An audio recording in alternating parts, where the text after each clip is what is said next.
한 주간 말씀 붙잡고 승리하셨습니까? 우리 주위분과 같이 인사했으면 좋겠습니다. 참 잘 오셨습니다. 어, 성경 이렇게 마태복음에 보면 그 예수님의 족보가 나오잖아요. 거기 족보에 지금 뭐 우리나라도 마찬가지지만 족보에 보면 여자 이름이 없잖아요. 다 남자 중심으로 되어 있지. 근데 이게 예수님의 족보도 마찬가지로 남자 이름이 이렇게 쭉 나와야 되는데 거기에 여자 5명의 그 이름이 나옵니다. 어, 이 예수님의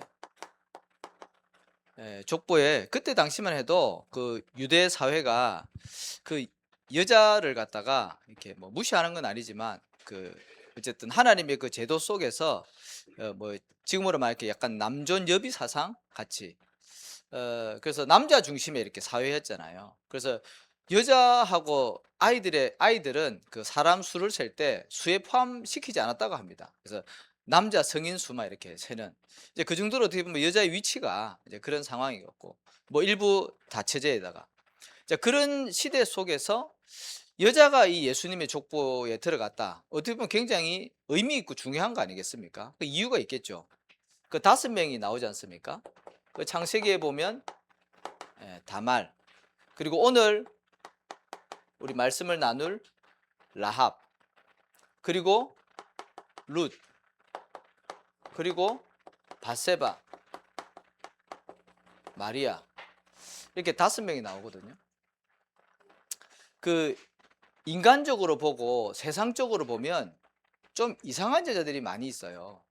윤리 도덕적으로.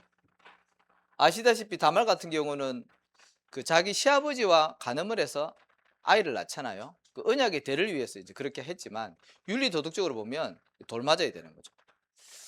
라합도 기생인데 그 신약 뭡니까 그 표준 세번역에 보면 창녀라고 나오거든요. 그 다말에 나와 있는 그 다말이 기생으로 이렇게 창녀로 이렇게 분장을 해서 그 자기 시아버지와 관계를 맺잖아요. 이제 그때 나왔던 그 단어하고 같은 단어라 그러더라고요. 기생이. 그러니까 창녀거죠. 뭐 직업에 기천은 없지만 뭐 그렇게 좋은 직업은 아닌 것 같습니다. 어쨌든 이제 그런 거였고 룩 같은 경우는 이방 여인이었고 이 바세바는 다윗을 통해서 솔로몬을 놓고 언약의 대를 이어가는데 뭐 사실 중요한 역할을 했죠. 하지만 우리야 장군의 아내였잖아요. 그러니까 다윗과 간음을 한 거죠. 쉽게 얘기하면. 뭐 이런 여자들로 사실 이제 구성이 되어 있는 겁니다. 그래서 이따가 말씀을 드리겠지만 그 세상에서 말하는 방법하고 하나님이 하시는 말씀하고는요 기준이 다릅니다. 그래서 우리가 우리의 눈으로는 이게 옳다고 생각할 수 있지만 하나님이 보실 때는 그게 아닐 수도 있거든요. 그리고 인간의 눈으로는 저건 아니야 하지만 하나님이 볼 때는 또 그게 중요한 거 될 수도 있거든요. 성경에는 보면 많은 일을 하고 최선을 다하고 열심히 살아갔는데 하나님의 일과는 전혀 상관없고 하나님과 별로 상관없는 성경에 기록되지 않는 인물들과 일이 있는가 하면 아주 작은 일이고 한 번의 일이었는데 영원한 응답과 축복을 받은 사람들이 있습니다. 그게 라합 같은 인물이거든요.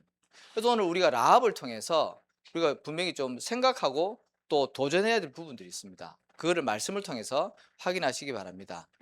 자, 그러면 라합은 어떤 사람이었습니까? 우리 성경을 다 읽진 않았지만 요수아 2장을 보면 라합은 그 이스라엘 백성들이 들어가야 될 가나안 땅의 여자였습니다. 그 이방 민족이었죠. 이제 그 말은 하나님이 이 가나안 땅에 있는 여리고 성 안에 있는 모든 사람들을 남녀노소 짐승까지요 다 죽이라 그랬거든요. 쉽게 얘기하면 이 라합 여인은 죽어야 될 여인인 거죠. 그 정복하는 그 관점에서 보면. 그리고 이는 이방 나라였기 때문에 뭘 했냐면 반드시 우상 숭배했습니다. 그때 당시 하나님이 가장 싫어하는 게 우상 숭배였잖아요. 망할 수밖에 없는 그런 인간이었거든요. 그 다음에 아까 말씀드린 대로 기생이라는 그런 직업을 가지고 있었습니다. 자, 이런 사람이 중요한 응답을 받았거든요. 자, 그래서 말씀드린 대로 인간의 눈으로 사람의 관점에서 이 사람은 사실은 망해야 되고 죽어야 되는데 하나님은요, 그 희한하죠. 모든 것을 인간의 방법과 세상의 기준, 그런 거 모든 것들을 초월하시는 하나님의 능력이라는 거죠. 우리가 그 눈으로 봐야 돼요. 그래서 윤리가 좋은 거 아니겠습니까? 바르게 살아야죠. 그런데 하나님은요, 초윤리예요. 쉽게 얘기하면. 말이 안 되는 사람들이잖아요. 어떻게 시아버지와 간음을 하고, 그죠? 기생이 그 거룩한 예수님의 족보 안에 들어갈 수 있겠습니까? 말이 안 되는 거죠. 근데요, 이 사람들이 아니었으면 언약의 대가 끊어진다니까요. 또 하나님이 이 사람들을 통해서 어떻게 보면 언약의 대, 그리스도의 계보를 이어갔다니까요. 굉장히 중요하죠. 그래서 인간이 볼 때는 이게 옳다, 저게 틀렸다, 그렇게 볼 수 있지만 하나님이 보실 때는요, 사실은 다 거기서 거기에요. 그렇잖아요. 하나님 떠난 인생이 깨끗하면 또 얼마나 깨끗하겠습니까? 그래서 누가 그런 비유를 하잖아요. 그 화장실, 옛날 그 푸세식 화장실, 그 안에 있는, 뭐 더러운 얘기 해서 죄송하지만 그 안에 있는 구데기나 나와서 움직이는 구데기나 다 똑같은 구데기라는 거죠. 하나님이 보실 때는 있잖아요, 다 똑같은 인간이, 우리가 볼 때는 아주 작은 기준으로 네가 더 낫네, 내가 더 낫네, 그렇게 막 싸우고 같지만 하나님 보실 때는요, 다 죄인이라는 거죠. 그렇잖아요. 그래서 하나님은 초윤리입니다. 모든 것을 능가하는. 어, 아브라함도 그랬잖아요. 그 인간적으로 보면 자기 살자고 자기 부인을 그 아비멜렉 왕에게 팔잖아요. 내가 너 때문에 생명을 보존해야 되겠으니까 너는 내 부인이라고 하지 말고 내 동생이라고 해라. 그래가지고 그 왕에게 보내버리잖아요. 근데 하나님은 희한하게요, 아브라함을 저주한 게 아니라 아비멜렉 그 왕에 재앙을 내렸다니까요. 왜요? 아브라함이 언약을 가지고 있었거든요. 하나님은 모든 것이 언약 중심이고 복음 중심이고 전도 선교 중심으로 흘러가거든요. 그러니까 인간의 눈으로는 이해가 할 수 없잖아요. 내가 하나님이라도 그런 아브라함에게 내가 하나님이라면 혼을 낼 텐데, 하나님은요, 오히려 아브라함을 축복하면서 그 아비멜렉 왕에게 재앙을 내린다니까요. 그 기준이 다른 거예요. 그렇게 살라는 것이 아니라 하나님의 기준, 하나님의 관점, 그걸 우리가 잘 봐야 됩니다. 그래야지 우리가 이 언약의 흐름을 놓치지가 않습니다. 그리고 하나님은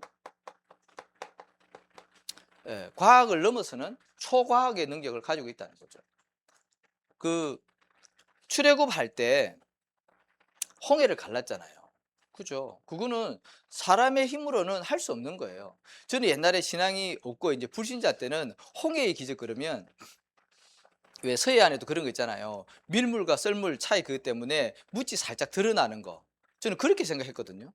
근데 성경에 보니까 그게 아니라 하나님이 바람을, 동풍을 불어가지고 있잖아요. 바다를 갈란 거예요. 우리가 왜 그 이집트 왕자 보면 바닷물이 쫙 벽처럼 병풍처럼 이렇게 쓰잖아요. 하나님이 그렇게 갈란 거예요.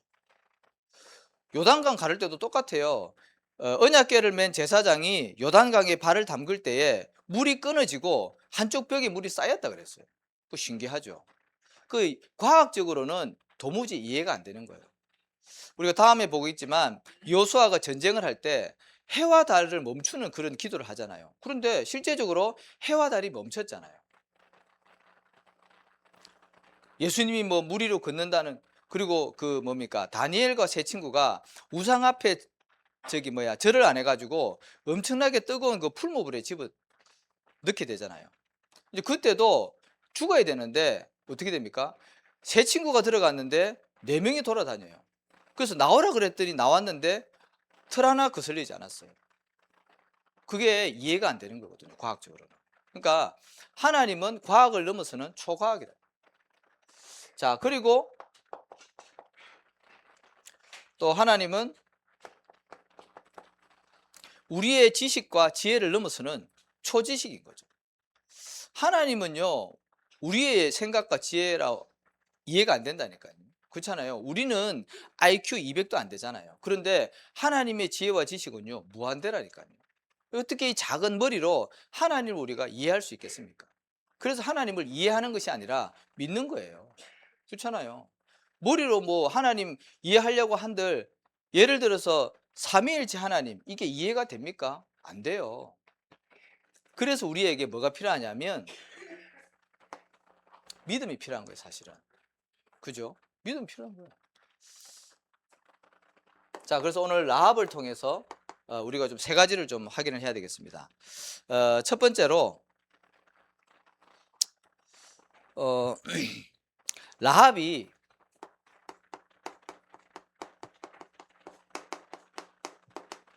들은 게 있습니다.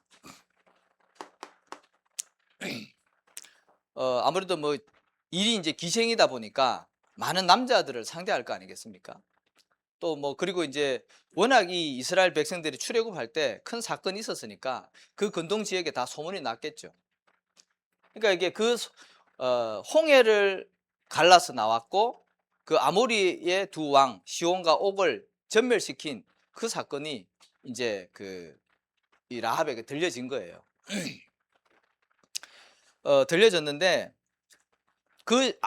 여리고 성 안에 있는 사람들이 다 들었겠죠. 들었는데 다른 사람들은 있잖아요. 뭐라 적혔습니까? 너네들 그 소리 듣고 이 여기 있는 모든 사람들이 다 간담이 녹았다. 정신이 다 혼미해졌다. 그 소리를 듣고 다 이제 무너진 거죠. 그리고는 하나님을 믿으려고 하는 것이 아니라 오히려 그 이스라엘 백성들과 싸울 것을 이제 이 사람들이 결정을 하잖아요. 그런데 이 라합은 그 소리를 듣고 어떻게 했습니까? 하나님을 믿어야 되겠다고 결단을 한 거예요. 쉽게 얘기하면. 똑같은 얘기를 들었는데 이 라합은요 다른 선택을 한 거예요. 쉽게 얘기하면. 그게 사는 길이거든요, 사실은. 자, 그래서 우리 하나님의 자녀가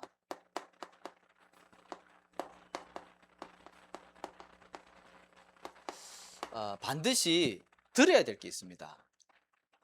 뭐냐니까 이 말씀을 통해서 사람의 말이 아니라 목사의 설교가 아니라 이 속에 있는 하나님의 음성을 들어야 돼요. 그게 중요한 거거든요. 계속 뭐 늘 말씀드리는 거지만 이 목사는 사실은 메신저잖아요. 하나님의 말씀을 하는 자예요. 완벽하지 않고 완전하지 않고 부족합니다. 근데 하나님이 담아주신 여러분들 성도님들을 향한 하나님의 메시지가 있다니까요. 그거를 잘 찾아 들으시면 돼요. 우체부 비유하잖아요. 우체부가 잘생기건 못생기든 키가 크든 작든 아무 상관없어요. 내가 원하는 사람의 편지만 잘 심부름하면 되는 거 아니겠습니까?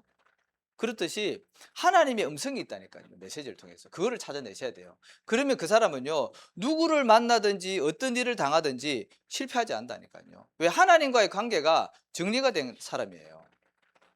그래서 말씀을 통해서 하나님의 음성을 반드시 들어야 되고요. 그 다음에 하나님이 우리를 이 땅에 살게 하셨는데 내가 있는 그 현장에 나를 통한 하나님의 자녀를 통한 하나님 분명히 뭐가 있냐면 구원 계획이 있거든요. 그래서 불신자들이 하는 말 속에는 뭐가 있냐면 메시지가 있습니다. 그 사람들이 예를 들어서 막 나에게 막 시비를 건다거나 불신자 중에 예수 믿는 사람 싫어하고 막 이렇게 갈등 일으키고 막 싸우고 시비 거는 그런 사람들이 있거든요. 쉽게 얘기하면 어떻게 보면 영적으로 보면 자기 갈급하니까 답 달라고 하는 얘기거든요. 자기를 위해서 기도해 달라고 하는 거거든요. 자기에게 관심을 가져 달라고 하는 얘기거든요. 우리가 영적으로 볼 수 있어야 돼요. 왜냐하면 그 현장에는 구원받을 자가 반드시 있기 때문에 하나님의 자녀는 그래서 이 불신자 현장을 통해서 이 신음소리를 반드시 들을 수 있어야 돼요. 막 그런 사람들 있잖아요. 막 술을 먹고 막 사고치고 막 그런 사람들 있잖아요. 그 사람들이 사실은 답이 없어서 갈급해 있는 거예요. 제가 불신자 때 그런 생활을 했잖아요. 말을 많이 마신 게 아니라 인생에 답이 없고 공허하고 힘들고 답 찾을 데가 없으니까 술로 푸는 거예요. 그러니까 그건 한 방법이죠. 어떤 사람은 뭐 다른 거 스포츠라든지 그런 걸 풀 수가 있죠. 근데 대부분의 사람들이요. 다 그런 쪽으로 다 가거든요. 그 답이 없어서 방황하는 거예요, 쉽게 얘기하면. 그래서 하나님의 사람은 반드시 말씀을 통해서 하나님의 음성을 들어야 되고 현장의 신음소리를 들을 수 있어야 돼요. 그래야지 그 사람 반드시 성령인도 받게 되어 있습니다. 자, 그 다음에 하나님을 떠나 있는 불신자는 어떤 소리를 들어야 되겠습니까? 말씀드린 대로 라합이 똑같은 소문을 들었는데 그 사람에게는요, 그게 뭐로 들렸냐면 복음으로 들렸어요. 아, 내가 저 이스라엘이 섬기는 하나님, 저 신을 믿는다면 내가 살겠구나. 그게 복음으로 들려진 거예요. 그 하나님의 은혜죠. 자, 그래서 보세요. 모든 사람들은 다 하나님과 함께 살도록 하나님이 그렇게 만들었다니까요. 그게 창조 원리예요. 단 한 사람도 예외 없이 모든 사람들은 하나님과 함께 하도록 창조되어졌다니까요. 창세기 1장 27절에서 28절. 그죠? 하나님의 형상, 영적인 존재로 만들어졌어요. 물고기가 물속에 있어야지 행복하듯이, 떠난 물고기가 고통받듯이 사람은 하나님과 함께 살도록 만들어졌다니까요. 근데 문제가 생겼잖아요. 창세기 3장 문제로 인간이 하나님을 완전히 떠나게 된 겁니다. 그 결과 인간에게는요, 고통이 왔다니까요. 그래서 인간이 하나님을 떠나서 사단에게 붙잡혀서 죄 가운데 고통과 완전한 멸망 가운데 빠지게 된 거예요. 그게 불신자 6가지 상태로 나타나는 것 뿐이에요. 그렇잖아요. 마귀 자녀로 운명 사주 팔자 가운데 무속인 찾아다니면서 그렇게 사는 거예요. 왜? 답이 없으니까. 하나님 만나야 되는데 하나님 떠나 있으니까. 그 향군회관 국장님이 얼마 전에 그 이제 자주 아침에 제가 이제 그 여기 교회에 있으면 출근할 때마다 이렇게 들어오셔요. 들어와 가지고 요즘 좀 본인이 이제 문제가 좀 있거든요. 그래서 이제 여기를 그만둬야 되나 말아야 되나 지금 그런 갈등하고 있는 시간표예요. 이제 오시면 항상 저희 들어와 가지고 여기 목사님 차 한잔 하시자고. 그래서 맨날 커피 이제 가지고 와서 이렇게 마시거든요. 그래 가지고 이제 뭐 얘기하다가 며칠 전에는 그런 얘기를 하더라고요. 나를 딱 이렇게 쳐다보면서 목사님 올해 제 운세가 어떻습니까? 딱 그러는 거예요. 아, 순간 내가 당황을 했어요. 이거 뭐 나를 뭐 점쟁이로 하나? 왜 갑자기? 순간 내가 자축인묘 진사오며 할 뻔했다니까. 농담이고. 그래서 순간 그렇게 얘기를 하니까 제가 이제 할 말이 없는 거예요. 아, 저는 뭐 점 보는 사람이 아니라. 나중에 이제 곰곰이 생각해 보니까 이제 이 사람에게 그걸 통해서 제가 복음을 전할 이제 어떤 메시지가 떠올라왔어요. 그래서 제가 나중에 이제 또 만나면 그런 얘기 하려고요. 제가 1년 운세를 쳐주는 게 아니라 평생의 운세, 영원한 운세를 내가 쳐주겠다. 이제 그렇게 이제 말씀드리려고 하는데, 왜 그런 거 하니까 이 사람이 지금 갈급하고 문제를 만나고 답이 없으니까 너무 힘들어하는 거예요. 사람과의 갈등 때문에. 그러니까 하나님을 떠난 인생은요, 어쩔 수가 없어요. 그래요. 우울증 걸리죠. 스트레스 받죠. 또 그거 풀려고 이제 뭐 술이나 뭐 다른 거 하다가 중독에 빠지죠. 육신에 문제 오고 결국에는 넷에 문제 오고 그 문제가 자녀에게까지. 그게 하나님 떠나서 온 모든 문제란 말이죠. 그래서 하나님이 뭘 보냈습니까? 그 모든 문제를 해결할 그리스도를 이 땅에 보내주신 거예요. 그분이 누굽니까? 예수님이잖아요. 예수님만이 어떻게 해요? 십자가에서 이 사단과 죄와 지옥 문제, 근본 문제를 해결하신 거예요. 우리는 자꾸 여기에 매여 있거든요. 내 현실의 문제에 이 문제를 자꾸 해결하려고 종교로, 철학으로, 선행으로 이 문제를 해결해 보려고 하지만 안 된다니까요. 그래서 예수님을 통해서 하나님을 만나야지 인간에게 참된 행복과 만족과 평안이 임하는 거예요. 그래서 우리가 예수님을 그리스도로 믿는 거예요. 내 인생에 손님으로 와 있으면 안 돼요. 그래서 하나님을 만나면 어떻게 해요? 참된 행복과 참된 평안이 있지 않습니까? 그래서 불신자는 모든 사람은요, 다 복음 듣고 하나님 만나야 됩니다. 이번에 우리가 12월 달에 하는 그 작은 그 힐링 콘서트, 그것도 사실은 제가 이거 하려고 하는 거거든요. 그 사람들에게 뭐 좋은 음악 필요하죠. 근데요, 인간은 아무리 좋은 것으로 해도, 포장을 해도 이 마음속에, 영혼 속에 이게 없으면요, 공허하다니까요. 잠깐의 쾌락은 있을지 몰라도 영원한 평안과 안식은 없습니다. 그래서 불신자에게는요, 반드시 이 그리스도의 복음을 전달해야 돼요. 자, 그래서 라합이 들은 것. 그 다음에 기생 라합이 듣고 믿은 게 있거든요. 2장 9절하고 11절에 보면 우리가 아까 읽었듯이 소문을 들었는데 뭐라고 9절에 얘기합니까? 이 땅을 너희에게 주신 줄을 아노라 그랬어요. 이미 정복도 안 당했는데 정탐꾼 보고 이 땅을 하나님이 너네들에게 준 줄을 내가 안다. 그리고 11절에는 뭐라 적혔습니까? 너희가 믿는 그 하나님은 상천하지의 하나님이다. 하늘 위에 하나님, 땅 위에 모든 하나님, 그 상천하지의 하나님이라고 라합이 고백을 한다니까요. 그걸 믿은 거예요. 자, 그래서 우리가 중요한 거는 믿는데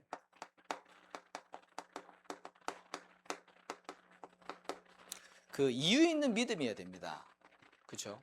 왜냐하면 예를 들어서 그 하나님이 홍해를 가르시고 나서 이제 여호수아를 통해서 가나안 땅 들어갈 때 그 요단강을 가르잖아요. 왜냐하면 1세대를 체험한 그 홍해를 이제 거기 다 죽고 나서 이제 2세대가 여호수아를 따라서 40년 후에 들어갈 때에 이 사람들은 홍해의 기적을 체험을 못했단 말이죠. 그거를 다시 한번 보여주시기 위해서 요단강을 가르잖아요. 그런데 예를 들어서 지금 우리 성도님 중에 한 분이 그때처럼 내가 믿음이 있으니까 홍해야 갈라져라 하면 홍해가 갈라질까요? 안 갈라지죠. 그때는 하나님이 홍해를 반드시 갈라야 될 이유가 있었어요. 그래서 가른 거예요. 그 요단강을 갈라야 될 이유가 있기 때문에 하나님이 요단강을 갈랐다니까요. 근데 지금은 홍해를 가를 이유가 없어요. 그렇듯이 우리가 언약이 확실하고 이유가 있다면 하나님이 반드시 응답하시고 역사하게 되어 있습니다. 그래서 그 믿음을 얘기를 하는 거예요. 무조건 내가 믿습니다 한다고 해서 됩니까? 안 될걸요. 그래서 어떤 이유 있는 믿음이어야 되냐면 보세요. 하나님은 생명을 사랑하시고 생명을 살리시기를 원하셔요. 그래서 생명 살리는 믿음이어야 돼요. 내가 있는 이 현장에 복음 받을 자가 있는데 그 사람 살려야 되잖아요. 그러면은 그 영혼을 두고 기도하는 거죠. 그죠? 디모데전서 2장 4절의 말씀처럼 하나님은 모든 사람이 구원을 받으며 진리를 아는 데 이르기를 원하신다 그랬잖아요. 여기에 방향이 맞다면 그 사람은요, 이유 있는 믿음을 가진 자예요. 하나님 반드시 응답하시겠죠. 자, 그리고 뭡니까? 하나님의 말씀, 나에게 주신 이 언약이 성취되어지는 믿음을 가지고 있어야 돼요. 보세요. 그래서 너는 내게 부르짖으라. 내가 네게 응답하겠고 네가 알지 못하는 크고 비밀한 일을 보이리라고 했습니다. 말씀하시고 그 말씀을 이루시는 하나님입니다. 믿음의 모든 선진들이 하나님에게 주신 그 언약, 그거 붙잡고 응답받았다니까요. 자, 그리고 하나님은 지금도 뭘 중심으로요? 세계복음화 중심으로 지구를 돌리고 있습니다. 여기에 내가 쓰임받고 인도받는다. 그러면 하나님이 반드시 응답을 하시겠죠. 자, 그래서 이유 있는 믿음을 반드시 가지셔야 되고요. 자, 그러면은 이 믿음의 시작과 또 과정과 결과가 있습니다. 믿음의 시작은 뭡니까? 로마서 10장 17절의 말씀처럼 믿음은 들음에서 나며 들음은 그리스도의 말씀으로 말미암다 그랬습니다. 하나님의 그 말씀을 믿는 것이 믿음의 시작이라니까요. 아무렇게나 믿으면 안 돼요. 특히 이제 신비주의에 많이 이렇게 물들어 있는 분들은요, 뭐든지 이렇게 믿습니다 하고 막 이렇게 기도한다니까요. 그래가지고 안 되면 불신앙에 빠져버려요. 근데 그게 아니라 하나님이 나에게 주신 확실한 말씀, 그 말씀 붙잡고 기도하는 거예요. 응답은 언제 옵니까? 하나님의 시간표에. 내 시간표가 아니라 하나님의 시간표에 응답된다니까요. 말씀 성취 응답 주십니다. 그리고 과정은 뭡니까? 기도로서 우리가 인도를 받는 거죠. 그렇잖아요. 믿음이 있다면 그 사람은 반드시 말씀 붙잡고 기도하게 돼 있습니다. 이따가 말씀드리겠지만 우리 모든 성도님들이 특히 가정보고만, 후대보고만 놓고 기도 많이 하잖아요. 그죠? 믿음이 있으니까 말씀 붙잡고 기도하는 거 아니겠습니까? 그러면 응답은 하나님의 시간표 속에 반드시 응답되게 되어 있습니다. 자, 그리고 결과는 뭡니까? 라합은 어떻게 했습니까? 그 소문을 듣고 믿음에 도전을 한 거예요. 쉽게 얘기하면 믿음이 있으니까 이 사람은 도전을 한 거예요. 어떻게 해요? 두 정탐꾼을 숨겼다니까요. 쉽게 얘기하면은 지금 정탐꾼 잡으러 군사가 왔는데 거짓말하고 있잖아요. 그 군사를 따돌리고 정탐꾼을 숨겼어요. 걸리면은 다 죽는 거예요. 그런데 이 사람은 확실한 믿음이 있었기 때문에 그런 용기 있는 결단을 한 거예요. 믿음이 있는 사람은 결단하고 도전할 수 있습니다. 자, 그리고 어떻게 해요? 믿음의 결과로 그 말씀이 성취되어지고 그 말씀 성취에 응답을 반드시 받게 되어 있습니다. 아브라함 보세요. 아브라함 보세요. 그 말씀 붙잡고 하나님이 반드시 네 씨로 말미암아 모든 족속이 복받게 하겠다 그랬는데 그 말씀 붙잡고 있었잖아요. 근데 100세 때 아들 응답 받았잖아요. 말씀이 성취되어진 거예요. 자, 그리고 그 결과 또 이유 있는 응답을 반드시 믿음을 가지고 있는 사람들은 받게 돼 있는데 소경 바디메오 알지 않습니까? 그래서 소경 바디메오가 예수님을 보고 막 소리 지르잖아요.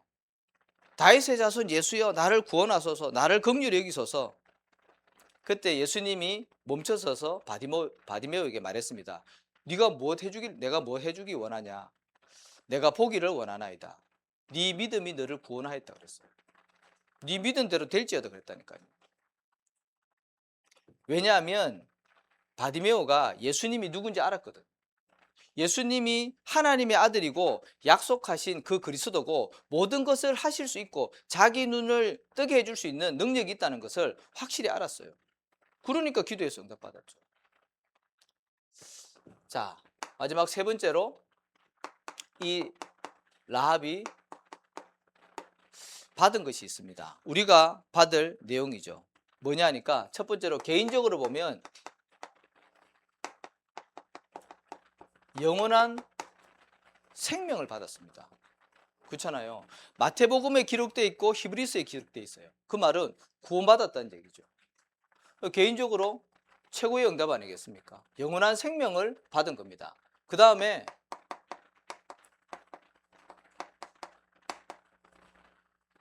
이 라합은 가문보고마의 응답도 받았습니다. 여호수아서 2장 12절에서 13절에 보니까 지금 말로 이 라합이 그 정탐꾼 2명하고 딜을 하잖아요. 내가 너희들 둘을 숨겨줄 테니까 너네들이 이 땅에 들어올 때 우리 부모님과 우리 형제들과 거기 속해 있는 모든 사람들을 다 살려줘라. 그래를 하는 겁니다. 그래서 결국에는 다 구원받잖아요. 그죠? 그래서 하나님은 가문보고마를 할 때 모든 게 다 마찬가지겠지만 항상 한 사람을 통해서 일하셔요. 복음 가진 한 사람, 언약 가진 한 사람, 그 한 사람을 통해서 일을 한다니까요. 그래서 여러분들이 그 가정과 가문 살릴 복음화할 파수꾼이라니까요. 잊지 마세요. 그래서 뭐만 안 하면 되냐면 속지 말고 흔들리지 않으시면 돼요. 왜? 하나님이 반드시 여러분들 통해 일을 하신다니까요. 근데 사단이 중요한 거 아니까 흔들잖아요. 자꾸. 불신앙 잡고 싶잖아요. 계속 갈등하게 만든다니까요. 그래서 환경 보고 사람의 말에 흔들리지 않으면 돼요. 지나간다니까요. 자, 그리고 라합은 뭔 응답을 받았습니까? 기념비적인 응답을 받은 거예요. 아까 말씀드린 대로 그리스도의 계보 안에 이 라합이, 창녀 라합이 들어갔어요. 얼마나 기념비적입니까? 그렇죠? 아마 예수님 다시 오실 때까지, 이 지구가 망할 때까지 성경이 존재하는 한 저 라합은 아마 기념비적으로 남아있을 거예요. 엄청나게 큰 응답이죠. 저와 여러분이 받을 응답입니다. 아멘. 자, 결론인데요. 오늘이 우리 아시다시피 추수감사 주일이잖아요. 어제부터 이제 김장하고 오늘 또 우리 집사님이 또 추수감사절이라고 감사해서 헌신해서 많은 음식을 준비했는데 중요한 건 우리가 영적으로 보는 게 중요하잖아요. 그래서 추수감사주일 날 우리가 진짜 하나님 앞에 감사할 것, 그거를 찾아내는 게 중요하거든요. 그래서 우리가 감사할 것 너무나도 많이 있지만 가장 먼저 또 항상 감사해야 되는 게 이 구원받은 은혜에 감사할 수 있어야 됩니다. 항상 이거를 먼저 누리시기 바랍니다. 보세요. 우리가 마귀 자녀였잖아요. 요한복음 8장 44절에 그죠? 너희는 너희 아비 마귀에게서 났다 그랬어요. 근데 감사하게도 우리가 구원받아서 누구 자녀요? 하나님의 자녀가 됐다니까요. 얼마나 감사한 일입니까? 아까 말씀드렸잖아요. 저는 하나님 떠나 있을 때 늘 갈등하고 방황하고 답 없어가지고요. 그랬다니까요. 우리 가족은 늘 1년에 한 번씩 그 유명한 점쟁이 찾아가서 1년 신수 보고 그 운명 팔자 가운데 사는 거예요. 그리고 영원히 멸망받아야 되는데 영원한 생명을 얻은 거예요. 보혜사 성령이 우리와 함께 하시잖아요. 그래서 우리가 하나님의 나라를 누리다가 하나님이 계신 천국으로 가지 않습니까? 이게 작은 축복입니까? 그리고 우리가 지옥 가야 되는데 어떻게 해요? 하나님의 나라를 누리다 간다니까요. 가장 큰 응답입니다.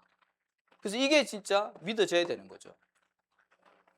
자, 그 다음에 우리가 감사할 거 많이 있지만 특히 이 만남의 축복에 대한 감사가 있어야 됩니다. 그렇죠?